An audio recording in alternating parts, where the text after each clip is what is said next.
गुरु ने कहा कि यदि वह अपनी शिक्षा पूर्ण करना चाहता है तो उसे 1000 मनुष्यों की उंगलियां लाकर देनी होंगी। अहिंसक के सामने कठिन परिस्थिति थी। उसने बिना सही गलत का विचार किए गुरु की आज्ञा का पालन करने का निश्चय कर लिया। वह जंगल में रहने लगा और राहगीरों की हत्या करने लगा। हर मृत व्यक्ति की एक उंगली काटकर वह अपने पास रखता था। बाद में उसने उन उंगलियों की माला बनाकर गले में पहन ली। इसी कारण लोग उसे अंगुलिमाल कहने लगे।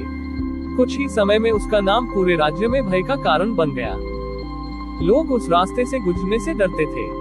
माता पिता बच्चों को उसका नाम लेकर डराते थे।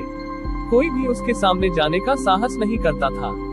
उसी समय भगवान बुद्ध लोगों को करुणा, अहिंसा और सत्य का संदेश देते हुए विभिन्न स्थानों पर भ्रमण कर रहे थे।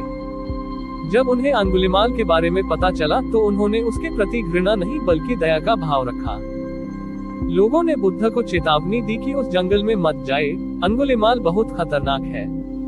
लेकिन बुद्ध शांत भाव से उसी मार्ग पर चल पड़े। जब अंगुलिमाल ने दूर से बुद्ध को आते देखा तो उसे आश्चर्य हुआ। उसने सोचा कि यह साधु मुझसे डर क्यों नहीं रहा है।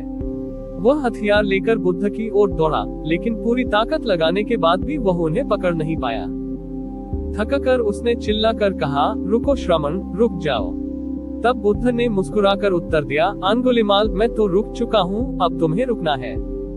अंगुलिमाल हैरान रह गया। उसने पूछा, आप तो चल रहे हैं, फिर कैसे कहते हैं कि रुक चुके हैं? बुद्ध ने कहा, मैंने हिंसा, क्रोध और द्वेष का मार्ग छोड़ दिया है, इसलिए मैं रुक चुका हूँ। लेकिन तुम अभी भी हिंसा और अज्ञान के रास्ते पर दौड़ रहे हो। तुम्हें रुकना है। बुद्ध के ये शब्द सीधे अंगुलिमाल के हृदय में उतर गए। पहली बार किसी ने उससे बिना भय के बात की थी।